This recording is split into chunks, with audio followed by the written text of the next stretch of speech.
अपने दो बेटों अर्नव और आरुष के साथ शांति से जीवन बिता रही थी। लेकिन शांति के पति सोहन से उसकी कभी कभार थोड़ी अनबन हो जाती थी। एक दिन शांति रोज की तरह सुबह का खाना बना रही थी, तभी दरवाजे की घंटी बजी। घंटी की आवाज सुनकर वो दरवाजे की ओर जाते हुए कहती है, अरे आती हूँ, कौन है? सब्र करो। शांति दरवाजा खोलती है तो देखती है कि उसके जेठ मोहनदास सामने खड़े होते हैं। वो सक पकाकर अपना घूंघट करती है। आइए आइए जेठ जी, कैसी हो शांति? जी मैं तो बिल्कुल ठीक हूँ, सब आपकी मेहरबानी है भाई साहब। शांति और मोहनदास की बातें सुनकर शांति का पति सोहन और उसके दोनों बेटे बाहर आ जाते हैं। अरे भैया राम राम, कैसे हो आप? राम राम भाई। अरे शांति, ऐसे खड़ी खड़ी क्या देख रही हो? चाय कॉफी कुछ लेकर आओ, भैया आए हैं। शांति तेजी से रसोई की ओर आगे बढ़ती हुई कहती है, अरे मेरी माँ, गेट खोलने के चक्कर में मेरे तो चावल ही जल गए। वो दौड़ी दौड़ी रसोई में जाती है और देखती है कि सारे चावल जल गए हैं। वो दोबारा चावल बनाने में लग जाती है। इतने में सोहन आवाज लगाता है, अरे शांति, तुम्हारे चावल का रोना खत्म हो गया हो तो चाय ले आओ। जी लाती हूँ अभी। शांति जल्दी जल्दी चाय बनाती है और मोहनदास को चाय देती है। सब एक दूसरे की खैर खबर पूछते हुए चाय पीते हैं। चाय खत्म होती ही मोहनदास शांति की ओर देखते हुए मजाक में कहते हैं, शांति, अब तुम्हारी चाय में दम नहीं रहा, अब हमें चाय बनाने वाली बदलनी पड़ेगी।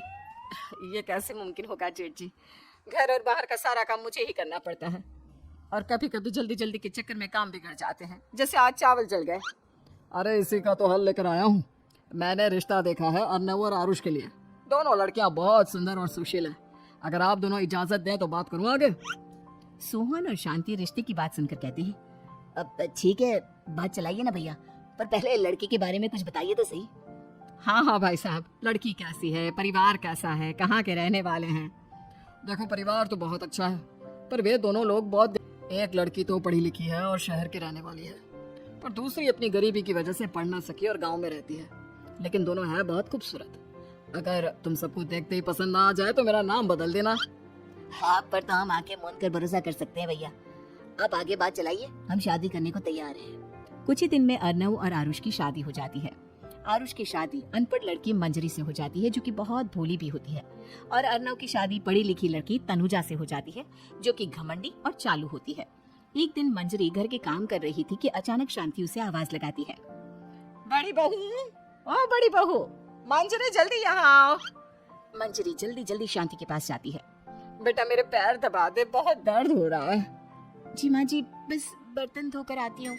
अरे बैठ यहाँ, मेरे पैर में बहुत तेज दर्द हो रहा है, बर्तन छोटी बहू धो लेगी। मंजरी शांति के पैर दबाने लगती है तो शांति तनुजा को आवाज लगाती है, छोटी बहू, ओ छोटी बहू। तनुजा थोड़ी देर से आराम से चलकर आती है। जी माँ जी, आपने बुलाया मुझे? आपको कोई काम था क्या? तू कुछ काम कर रही है या? शांति की बात काटते हुए तनुजा बोलती है, कुछ नहीं माँ, फोन पर अपने घर पर बात कर रही थी। अरे बाद में बात करियो अपने घर वालों से, पहले जाके बर्तन धो ले। तनुजा मुंह बनाते हुए अपनी जिठानी की ओर देखती है और मन ही मन कहती है, ये महारानी वहाँ बैठी है, ये नहीं कि बर्तन धो ले। मैंने इतनी पढ़ाई बर्तन धोने के लिए की थी क्या? तनुजा दांत पीसकर वहां से चली जाती है। अगले दिन सब दफ्तर चले जाते हैं, तभी डाकिया चिट्ठी लाता है। शांति चिट्ठी लेकर मंजरी से कहती है, बड़ी बहू, जरा छोटी बहू को बुलाना, एक चिट्ठी आई है। मेरी तो आंखें कमजोर है तो मुझसे पढ़ा नहीं जाएगा। मंजरी तनुजा के पास जाकर कहती है, तनुजा, तुम्हें माँ जी बुला रही हैं। मुझ पर हुक्म मत चलाओ, काम बताओ काम। अरे मैंने तुम पर कहाँ हुक्म चलाया, और हुक्म चला भी दूंगी तो क्या हुआ?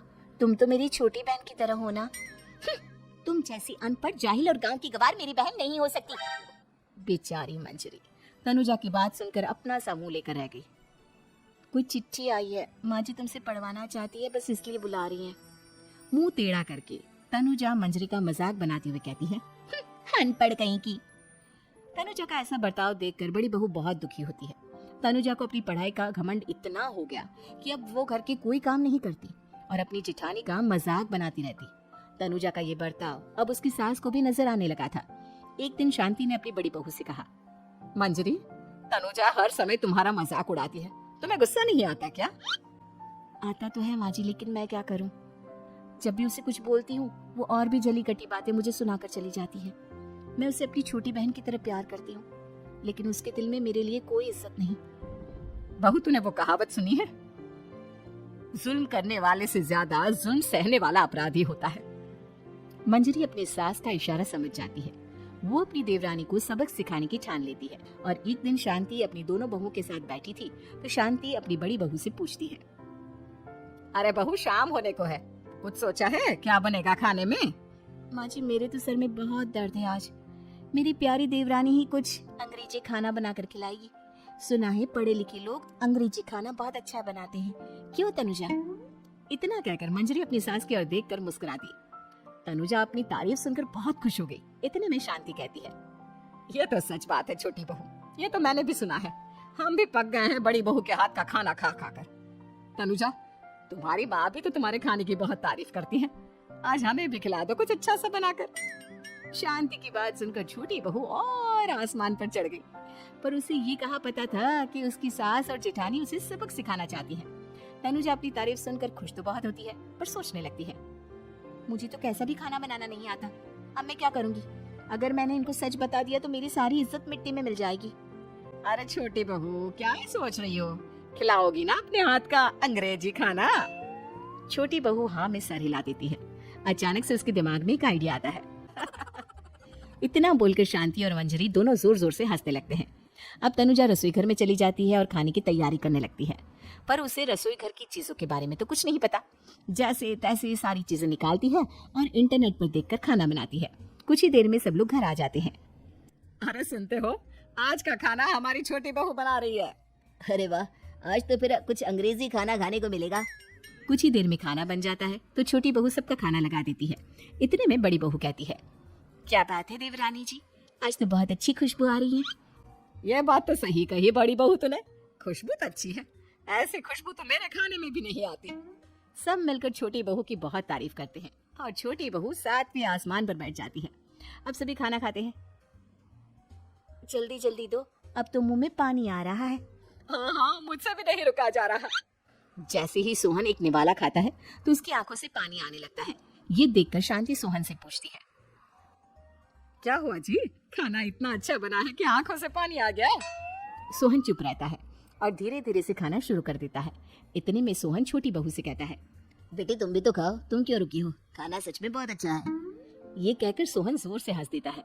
फिर सब खाना खाने लगते हैं, लेकिन खाने में नमक और मिर्च तेज हो गई थी। तनुजा से कोई कुछ नहीं बोलता, बल्कि उसे भी खाने को कहते हैं। जैसे ही छोटी बहू खाना खाती है वो पानी पानी कहकर चिल्लाती है, पानी, इसमें तो पानी। ये खाना तो सच में इतना अच्छा बना है कि हमारे साथ साथ देवरानी जी भी इसके स्वाद को कभी नहीं भूल पाएंगी। सही कहा बहू। तनुजा को अपनी गलती का एहसास हुआ और उसने अपनी सास से कहा, माँ जी ये मेरी गलती नहीं है, इंटरनेट पर दिखाया था कि 4 चम्मच नमक और मिर्च डालने हैं।